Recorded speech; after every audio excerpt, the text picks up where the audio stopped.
You can already tell I'm at loss for words.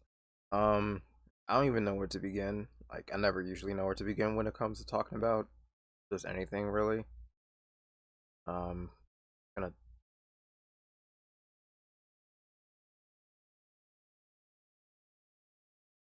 Eden has been on my mind for the past week now. I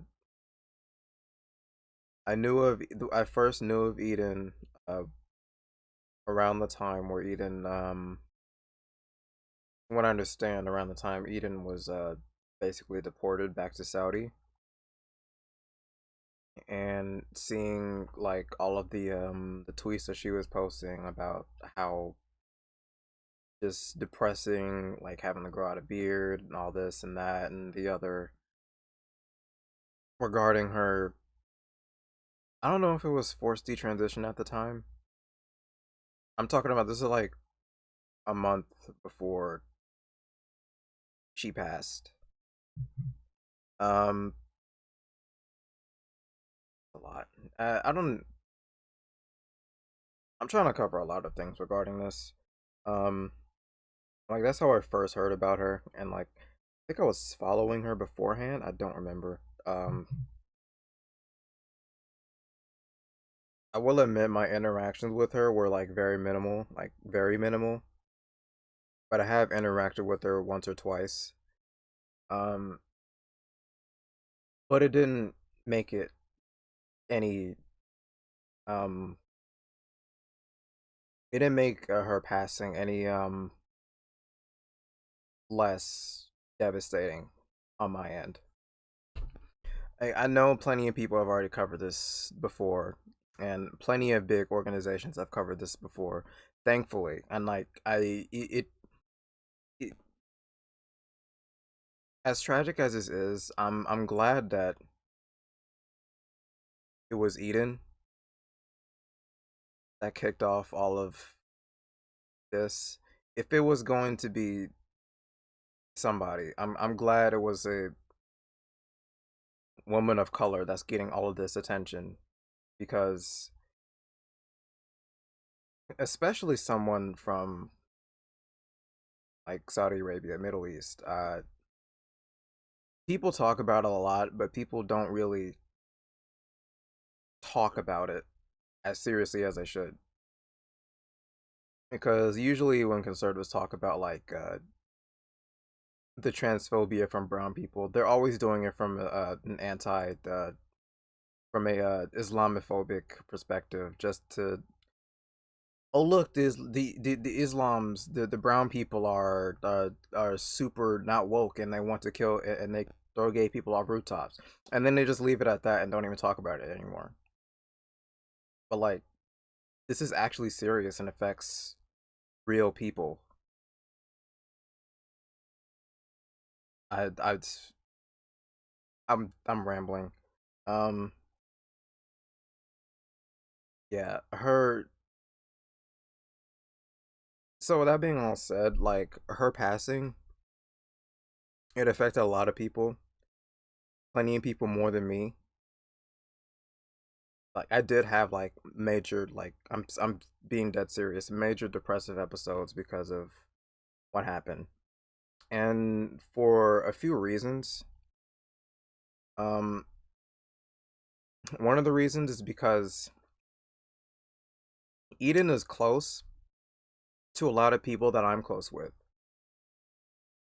And like maybe it's my empathy, or maybe it's the fact that like well, it's a lot of things.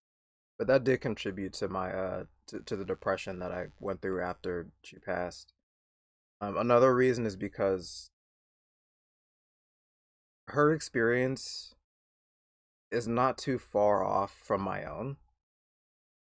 Um, a lot of what she said in her suicide note that I will go over really hit home for me. And the only reason I'm going over it is because I want to actually talk about like,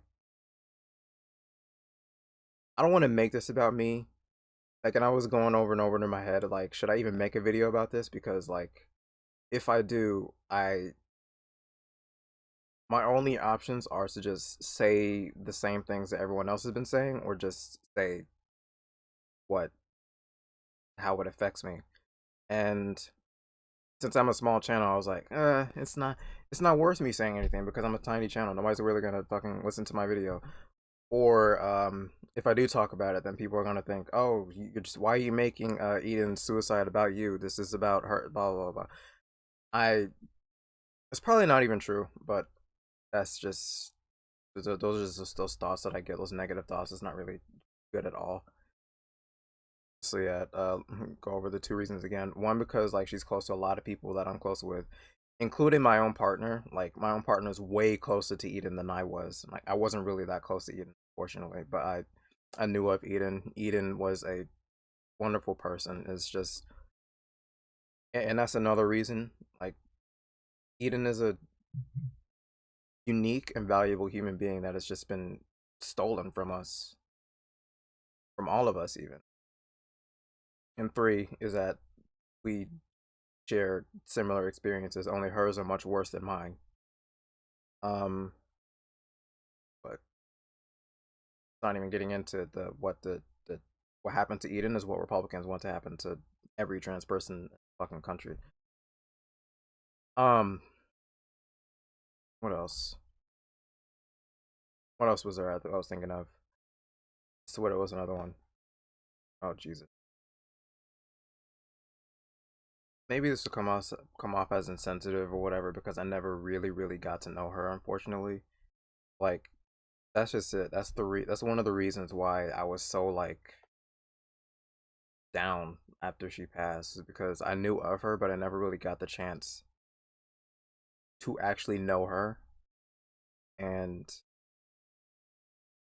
that's just been robbed from me. I that was just This may sound silly, this may sound like selfish, this may sound insensitive, but it's just like I do envy every single human being that has actually gotten the chance to like be close to her, know her, and be as good friends with her as they have been. Because I never really, I I had a chance to do that, I guess, but I never will, and I will never know her. My partner got to know her, but I don't, never did, and I never will. That's I don't know how if that sounds silly or dumb, foolish or whatever, but it's just the truth. That's just how I feel about it. It's not. I don't know how many people like have that kind of feeling in regards to a person that they never really got to know. I think I'm mainly like mostly super upset about it is because, like I said before, Eden was close to a lot of people that I'm really good friends with, like a lot of people. And the fact that she was close to my partner, that I guess that makes it cut even deeper.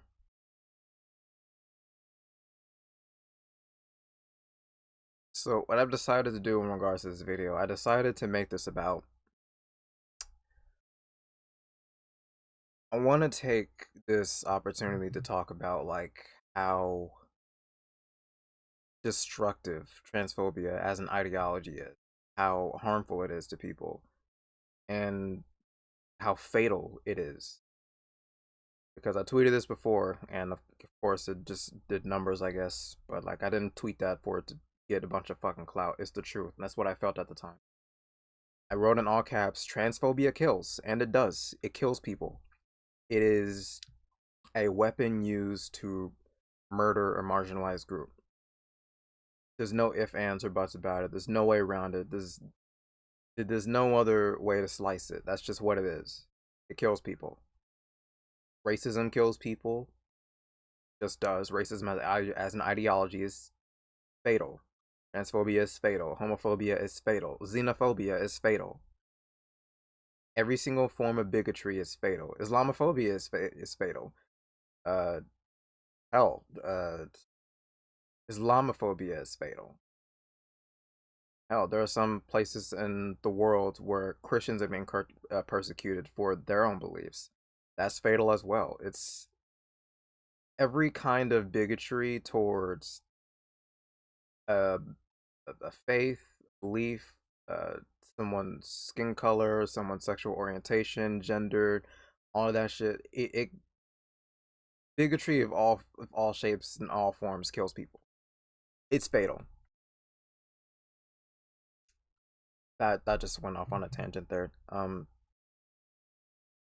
Yeah, I just wanted to talk about like how going in Eden's experiences, also talking about my own experiences, current experiences right now, and talking about the broader issue regarding the um the mortality of transphobia. So I guess with all the groundwork laid out for that,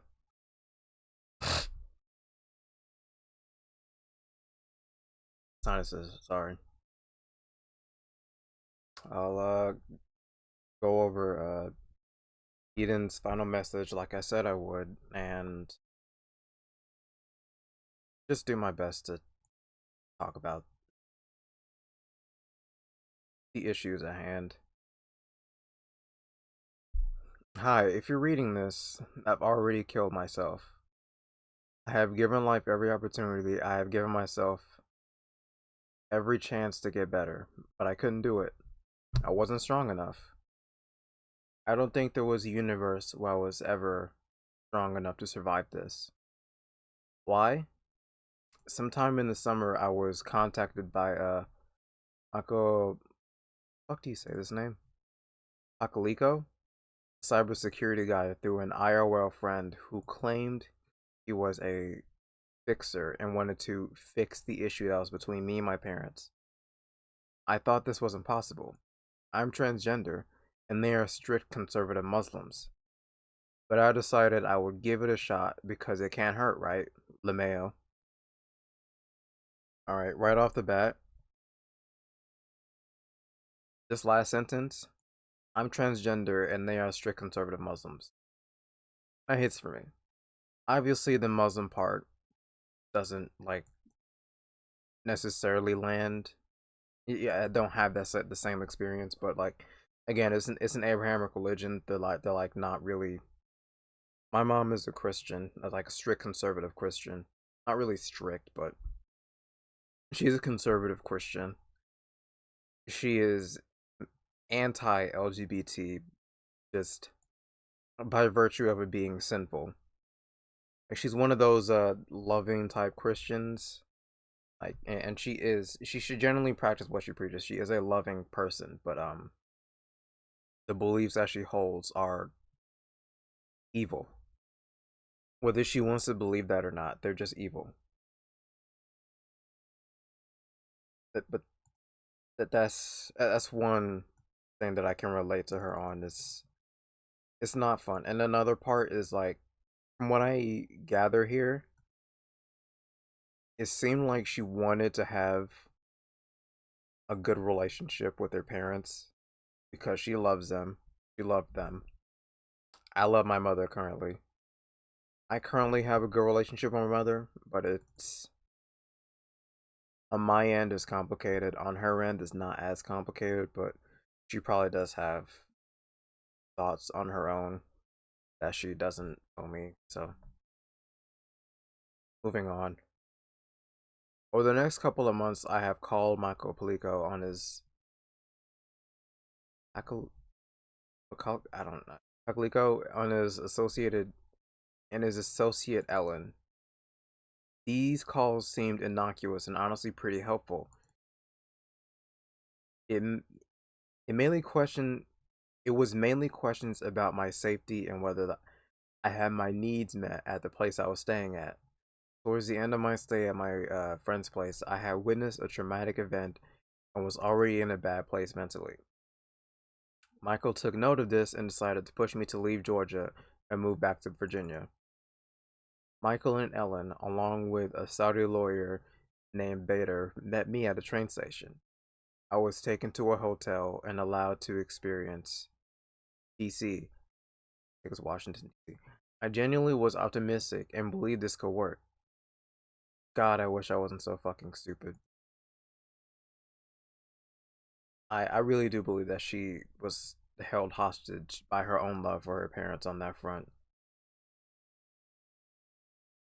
I do fear that I may be, how do I put this? When it comes to my love for my own mother, I I do fear that it's, you know, that it could lead to an unhealthy dependence on it, to the point where the pursuit of that love will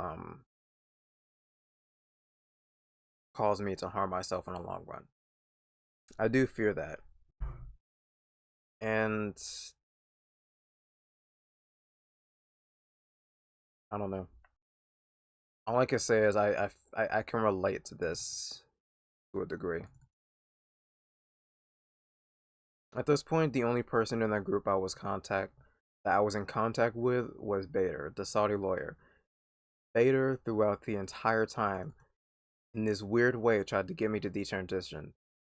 First, he pampered me. He got me an apartment temporarily. He took me out to eat. He took me to therapists over time. The more conversations I had with him in person, the more I realized that what he was trying to do. He tried to get me to be normal. He gave me examples of feminine men and said that they are transgender, but they are hiding it, that it is better to hide it. Absolutely ridiculous. Absolutely ridiculous. I don't.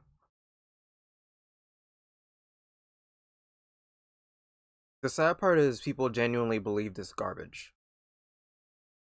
They genuinely believe that, like, femboys or feminine men or whatever are all just transgenders who are hiding it or whatever.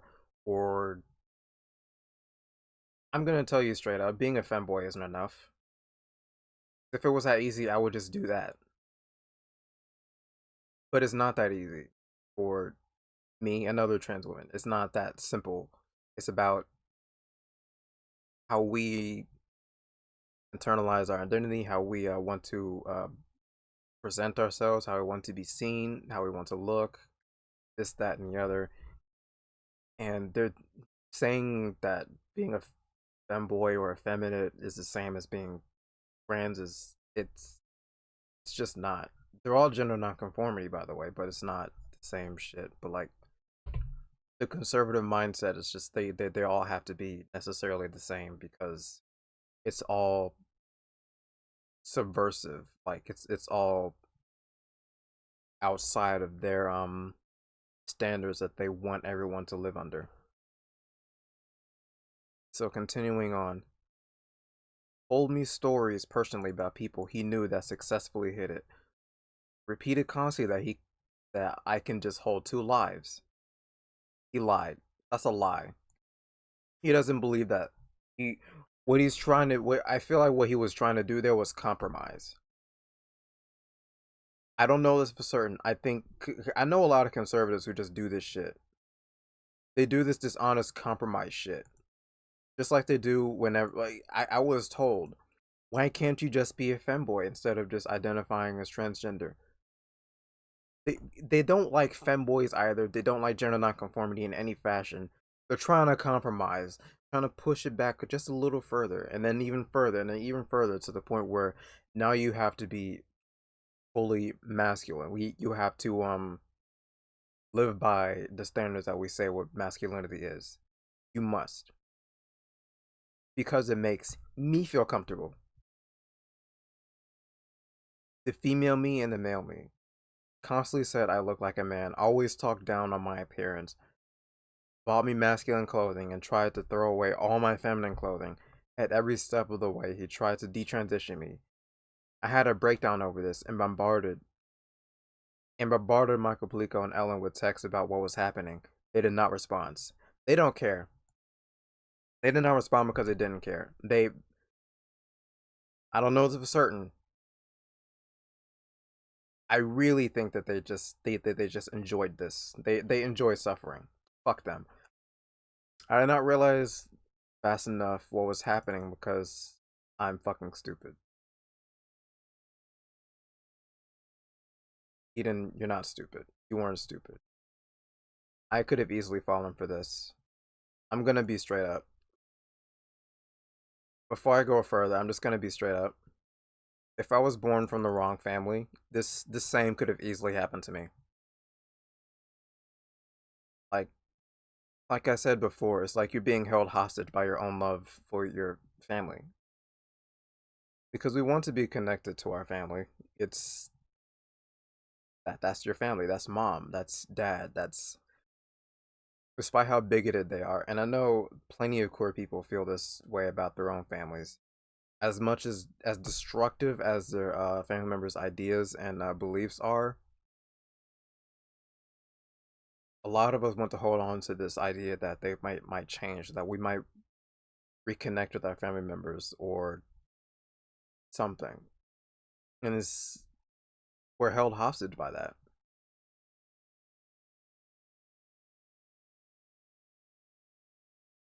Continuing on, at a certain point, I realized I was entirely dependent on Vader for food and shelter, and that if I ran away, he could easily find my location.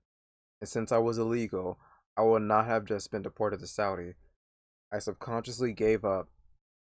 I was too tired. I did everything he asked. I cut my hair, I stopped taking estrogen, I changed my wardrobe, I met my dad, and then I had another breakdown. My mom kept telling me to repent or I was going to hell. And I did. I repented. I believed I was going to hell so much that I read the Quran front and back in a couple of days, trying the entire time, crying the entire time about what a disgusting thing I am. And I didn't sleep. I repented and I was broken. Vader then booked a flight back to Saudi, and I came back. This whole paragraph, this part, stuck out to me, where she talks about reading the Quran front and back, crying the whole time, like internalizing this, believing that she's disgusting, she's gross, she's all of these things, which she's not. She's just different from the standard, the arbitrary standard that her parents and her culture or everybody around her has set for her. It's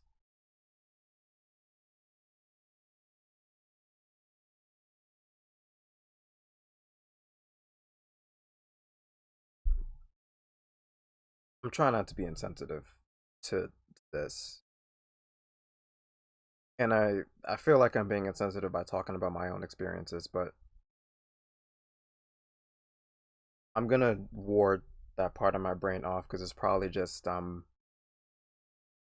me being dumb. Because this isn't just about her, this is about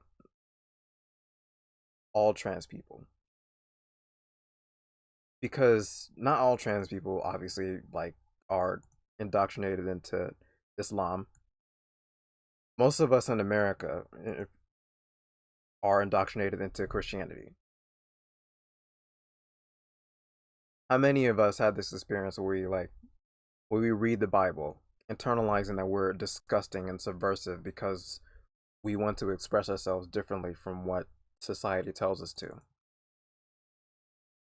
If the Bible says, "Oh, you're effeminate, you must be stoned, you're evil, you're this, that, you're disgusting, you're going to hell if you continue to live your authentic self." It's all of these things. And for me, my mother knows that uh that I'm trans, for lack of a better word. But from her perspective, it's me trying to be transgender, and I can just I can just push that ideology aside and become a man of God, become the man that God wants me to be because God designed me perfect. I'm supposed to stay the way I am because if I do change, I'm spitting on God's image or whatever. But like I told her I came out to her, but when she asked me if I was a Christian, I said yes. I lied and I said yes.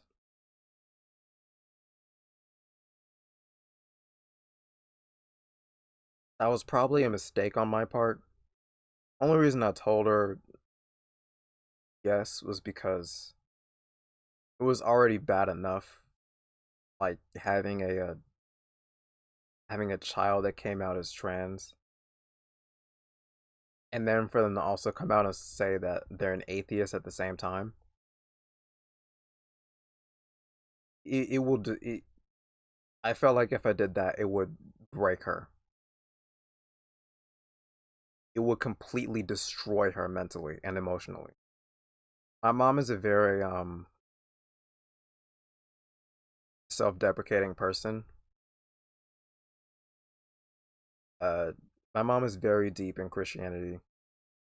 She strongly believes like all the stuff that the Bible preaches, or for lack of a better word, people tell her the Bible preaches. She's emotionally attached to all of this.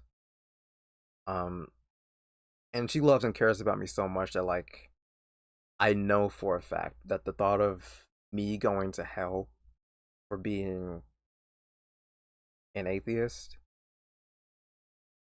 it will destroy her. It'll make her depressed. She'll she'll hide it. She hides her emotions pretty well, but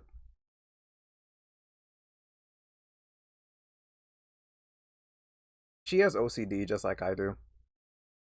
Those thoughts will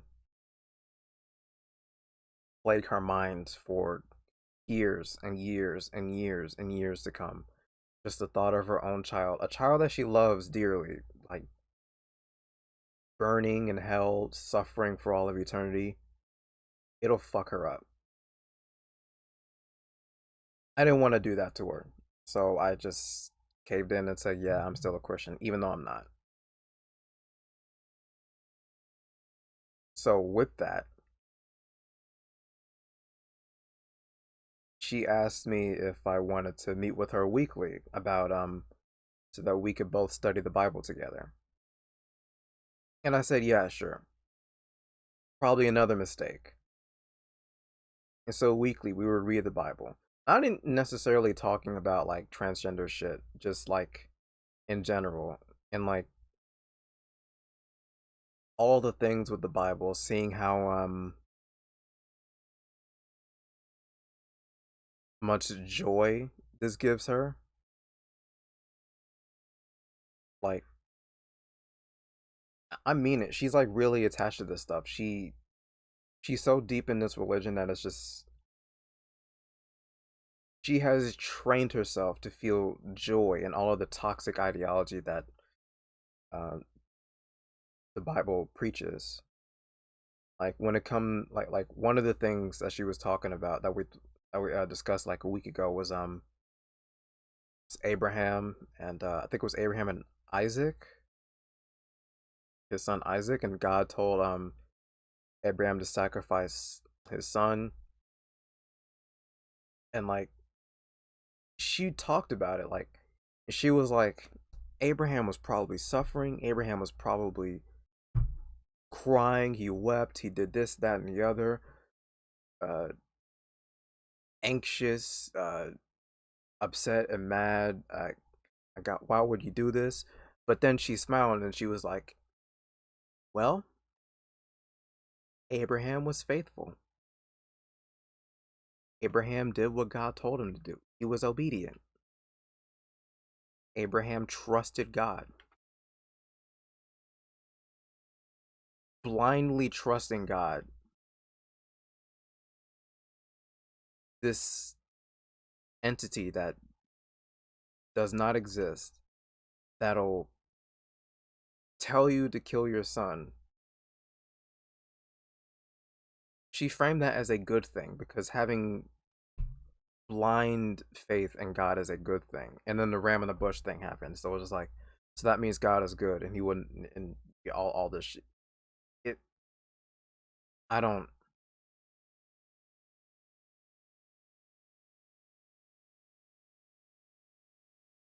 I'm probably going off on it. I just don't understand why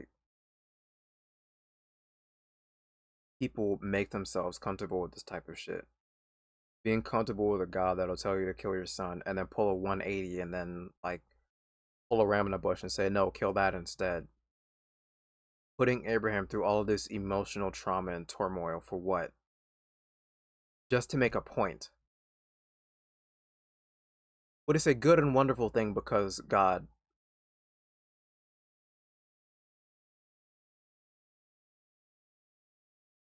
yeah, that's the level we're at when it comes to religion. All of the horrible God telling people, telling the Israelites to clear villages and smite every man, woman, and child because whatever. There's no real reason why God endorsing slavery. It's all a good and wonderful thing because God.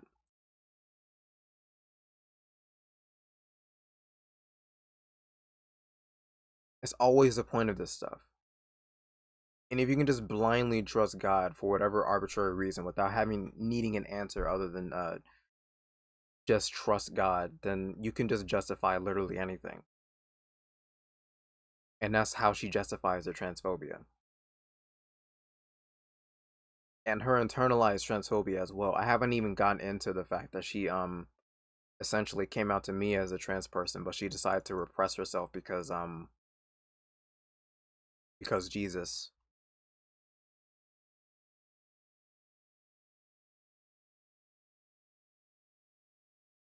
Let's go further.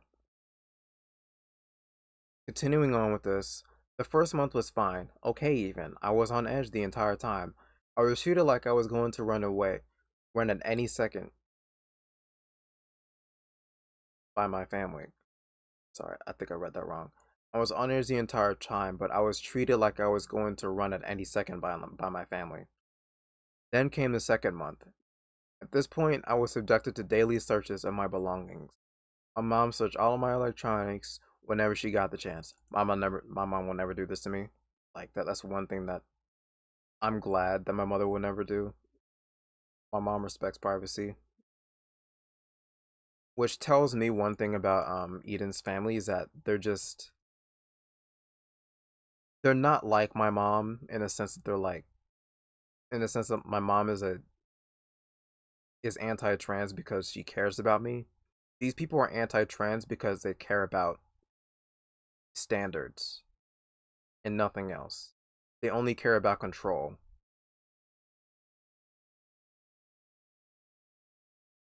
Continuing on, I was berated for being a freak.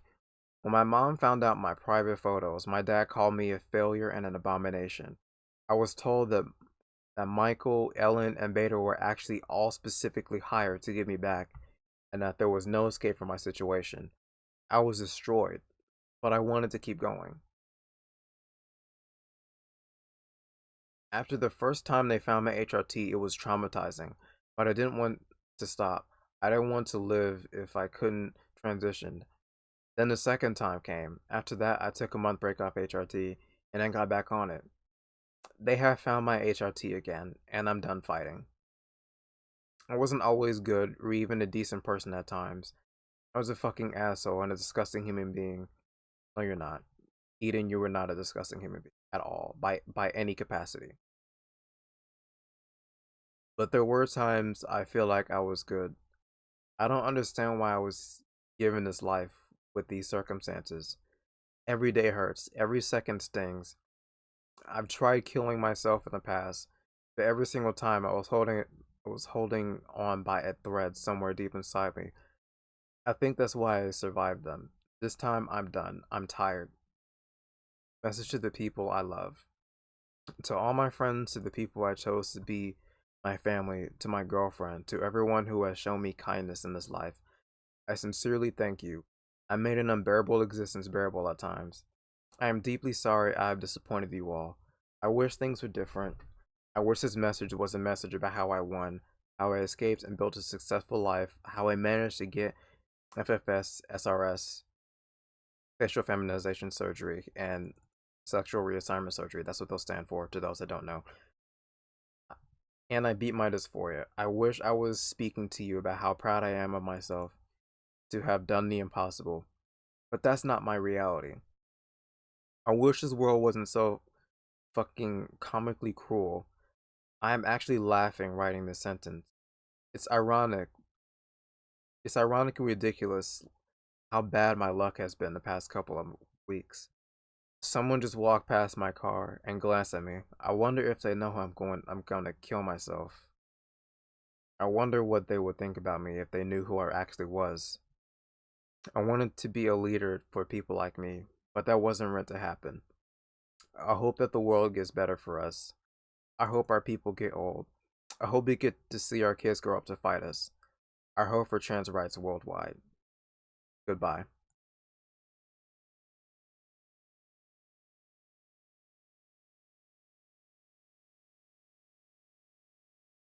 I have a lot of things to say. I don't know if I'll be able to cover everything that I want to say in this. I The first thing I need to say, this is the extreme version of the average trans existence. Because I'll tell you what she felt like. Well, not just what she felt like. She felt trapped because she was trapped. She had nowhere else to go and nothing else to do. Her options were entirely limited. Why were her options limited? Because her fucking parents were desperate to control every moment of her life. Desperate to control how she acted. Desperate to control how she presented. Desperate to control how she identified. Desperate to control who she is. Why? To make themselves feel comfortable. Because standards and structure make them feel happy. Because that's all they care about.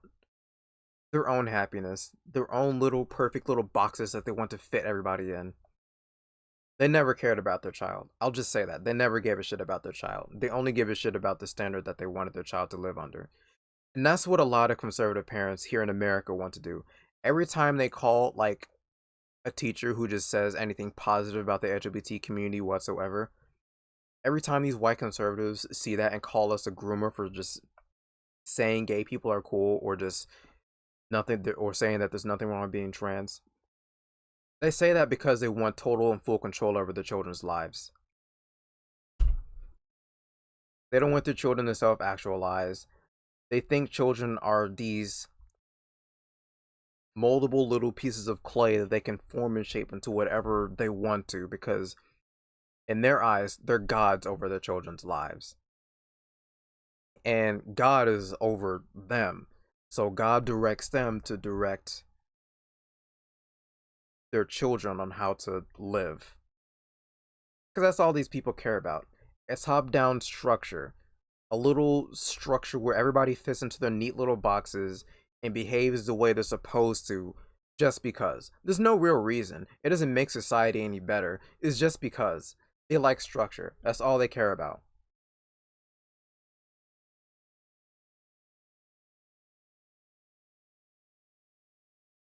I just want to touch on another thing.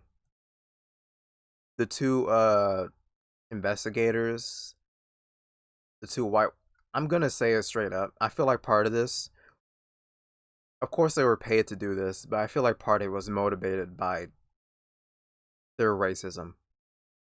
And I know they didn't give a shit simply because it's whatever. It's just another brown person. Who gives a fuck about this brown person? I don't care. I'm making my money. And I feel like part of them enjoyed it because it's happening to a brown person. And bonus points is because it's a trans person. Fucking disgusting. And to her parents, I've already said all they need to say about our parents. They're conservative religious zealots who only care about their arbitrary structure that has no real ends whatsoever.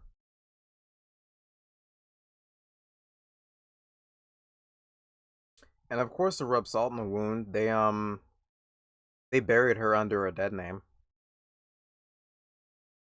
because again, they don't give a shit.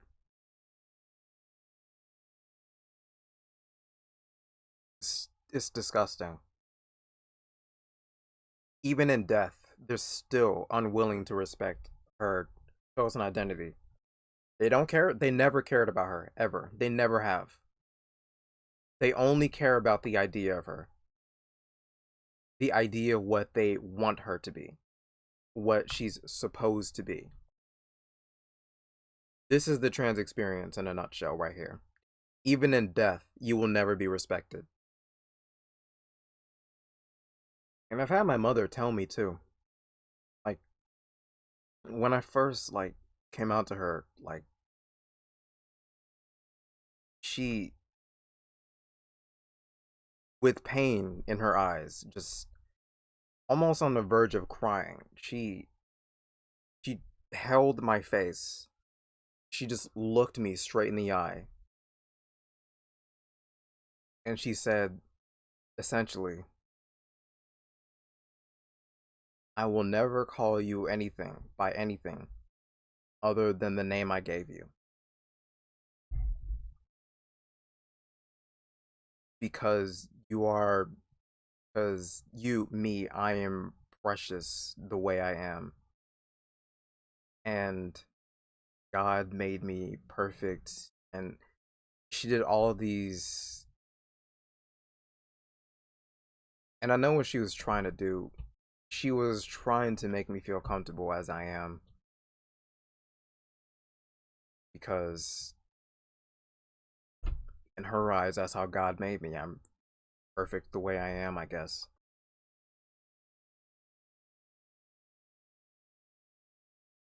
Even if that's true, that doesn't.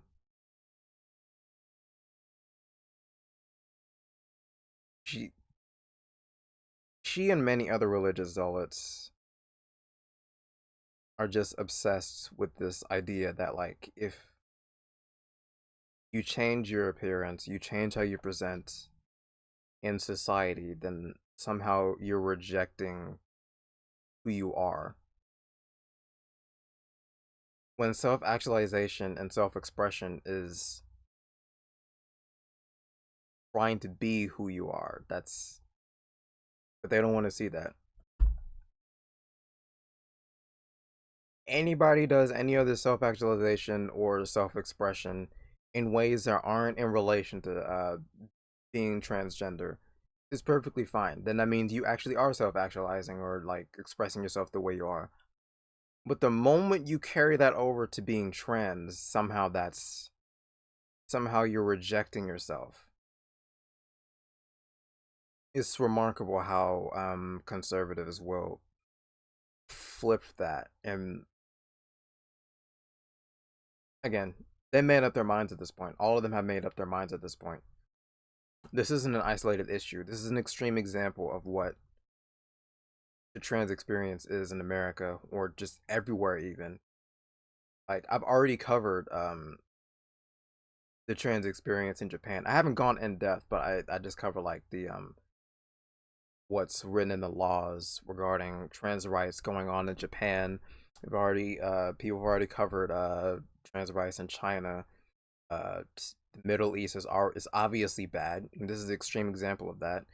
How they already throw gay people and trans people off fucking rooftops, and worldwide, the trans experience is hell. It is hell on earth, and that's exactly why Eden said that she holds for trans rights worldwide, because this is a worldwide issue. Like even if it's better to be trans in Canada, it's still not perfect. Like we can't pretend that there isn't any stigma with being trans in Canada.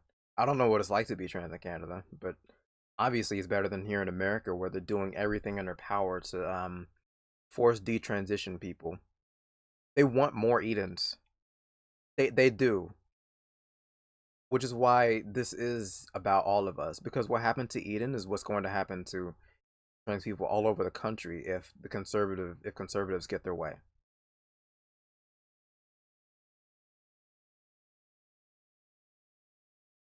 Oh, and these are the two people that killed Eden.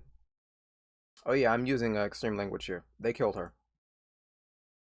This is public information too. This is not doxing. This is just who they are. This is them. Look, they even have their at right there.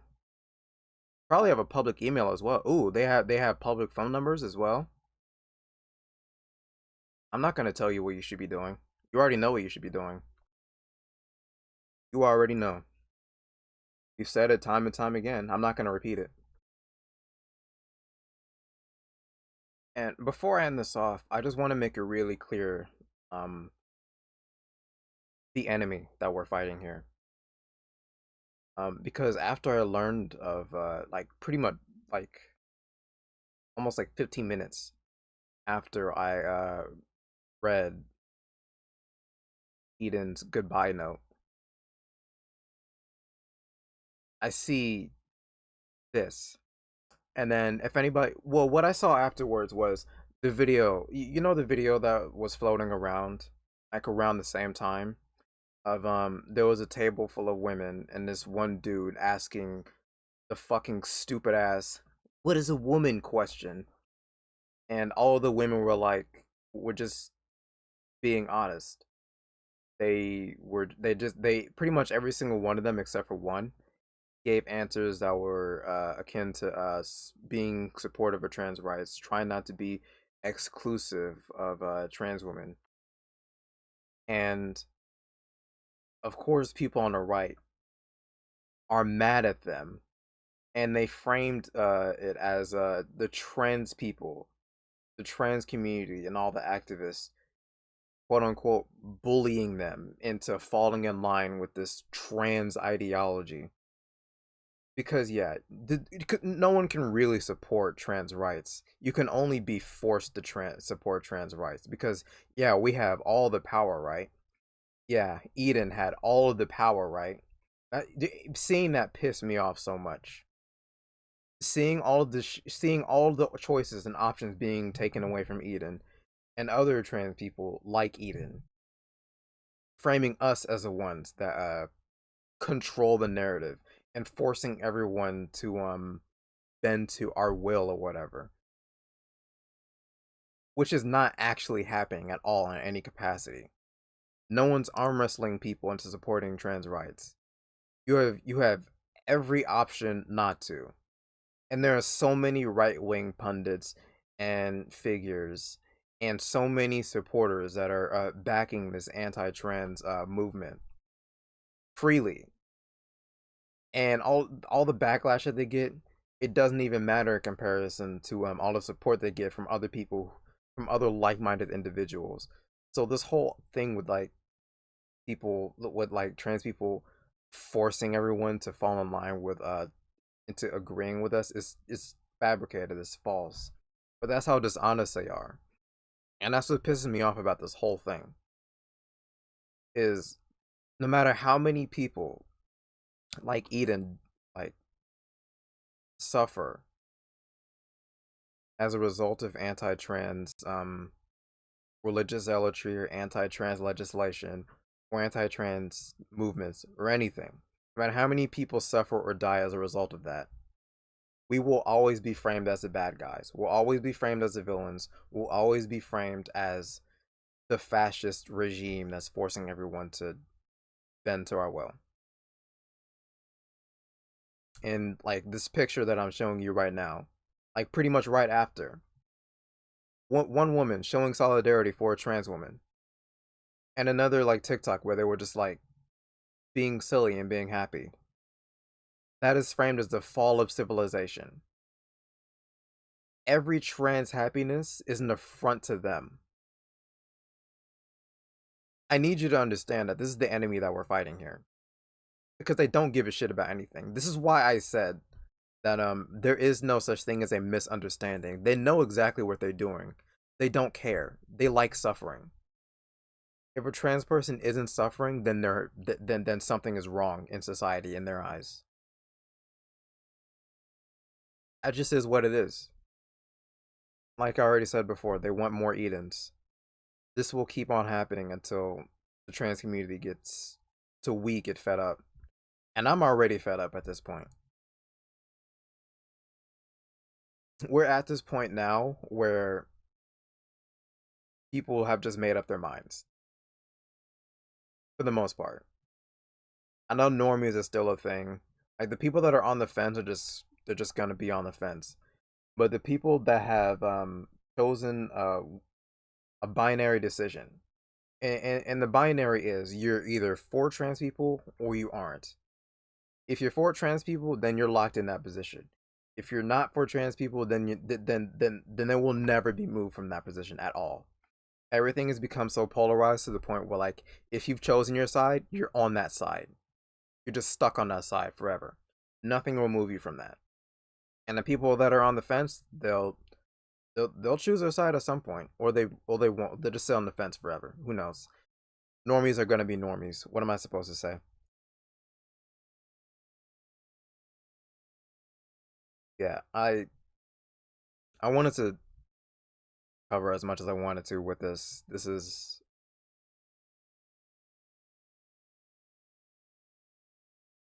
yeah. This video went on longer than I wanted it to, but you know,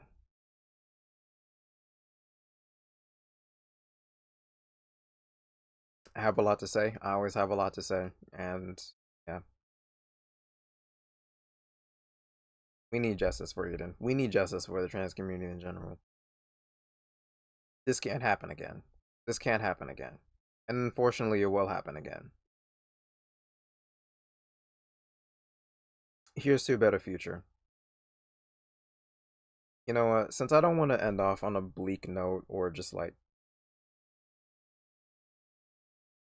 we already know that the only reason they're doing this is because